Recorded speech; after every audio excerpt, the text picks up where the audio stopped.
But coming up next, Oklahoma is trying to flip a 2026 wide receiver. We'll discuss Brayden Allen coming up next here on Locked On Sooners.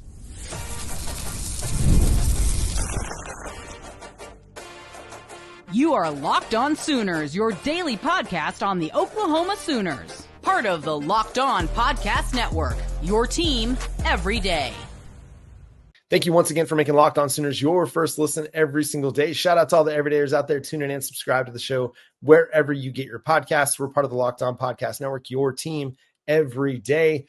So the Oklahoma Sooners are working to flip a 2026 wide receiver. Brayden Allen currently committed to Tulane. He's out of Louisiana. He's a 3-star prospect in the class, but somebody that I think has a really good chance to be a playmaker at the next level. He has been committed to Tulane for some time, but Oklahoma, according to Steve Wiltfong of On3, is encouraged by, or is reporting on Oklahoma's pursuit of Brayden Allen, committed since July. So only in the last month, really. So not for some time, but he's the number 23 player out of the state of Louisiana, a 6'1" wide receiver at 170 pounds, but also has offers from Ole Miss, from Colorado. Colorado's another team that's really pushing to try and get Brayden Allen. Texas Tech has an offer out there, Vanderbilt as well. So, not the big Power 5 list that you're used to seeing, but somebody that is seeing his stock rise quite a bit over the last month. And Oklahoma just missed out on Davian Gross, the 4-star wide receiver out of Frisco, who committed to Florida earlier this week. I like Brayden Allen's tape. It's hard to know exactly what the level of competition is that he's playing against in Louisiana, but he's looking really good against that level of competition. So things that I noticed, he wins in contested catches. That 6'1" frame allows him to go high point the football, and he battles. He battles defensive backs in the air for the ball. He's able to take on contact and still make the play, which is encouraging. Really like the way that he plays against press man guys that try to get up on the line of scrimmage with him. He absolutely shakes them out of their shoes and blows by them. So that's exciting. He's a big play threat after the catch, whether it's in the screen game, which there are several highlights of him, taking the bubble screen or the wide receiver screen and just making a ton of guys miss and going for big scores, or, he catches the slant and then takes it to the house for a touchdown. Great hands, absolutely great hands.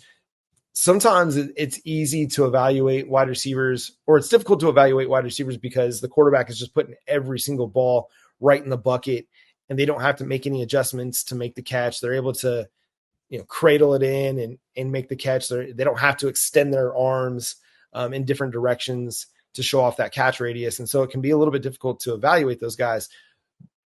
Let's just say his quarterback has good accuracy through some really good balls, but there are times where the ball gets away from him a little bit and Braden's having to show off his catch radius. He's showing off how he can make adjustments to the ball to still make the play, whether it's high pointing the ball, extending to the pass that's being let out in front of him, making the quarterback is making the right throw, perfect accuracy, but he's extending his arms away from his body and snagging the ball, bringing it back in.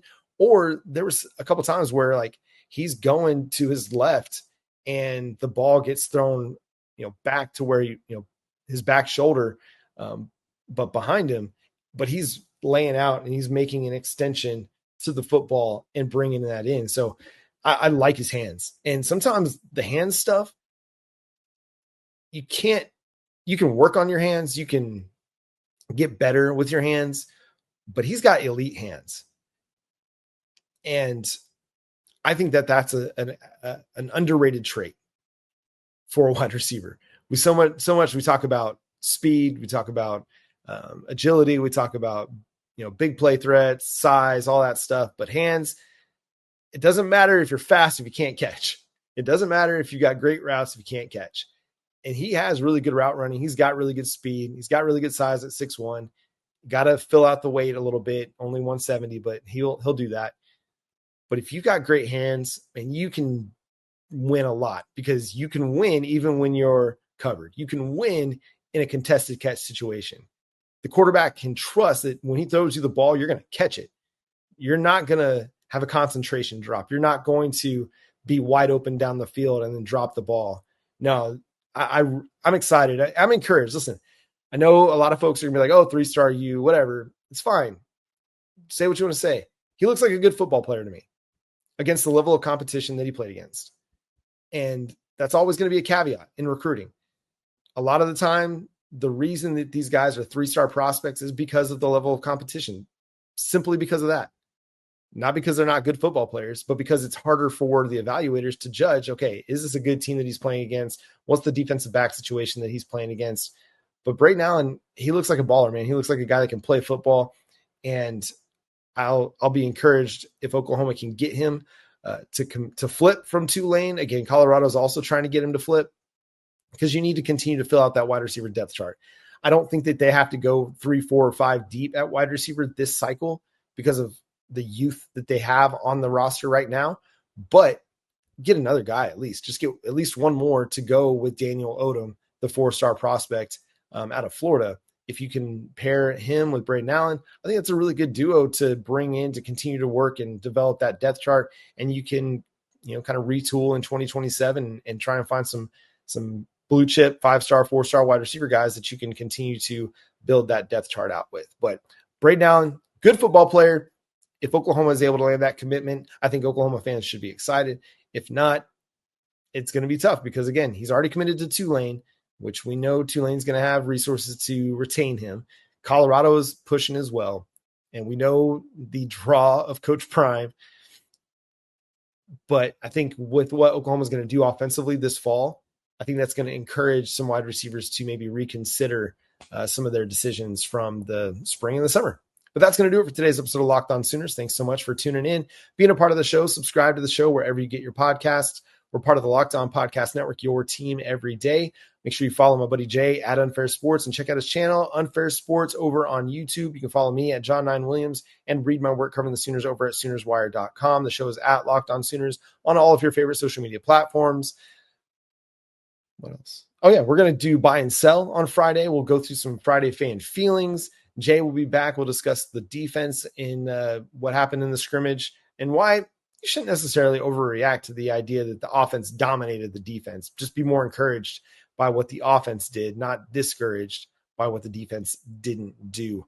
But we'll talk about that on Friday. We're also going to try and have a crossover with our guy Chris Marler of Locked On Gamecocks coming up in the future. And we're going to try and get some crossovers going with a lot of our SEC brethren as we get ready for the 2025 season. But we'll have the Locked On Squad show coming out Thursday afternoon. So be around for that because that's always a good time. But until next time, I'm John Williams for my partner, Jay Smith. We'll talk to you next time. Boomer Sooner.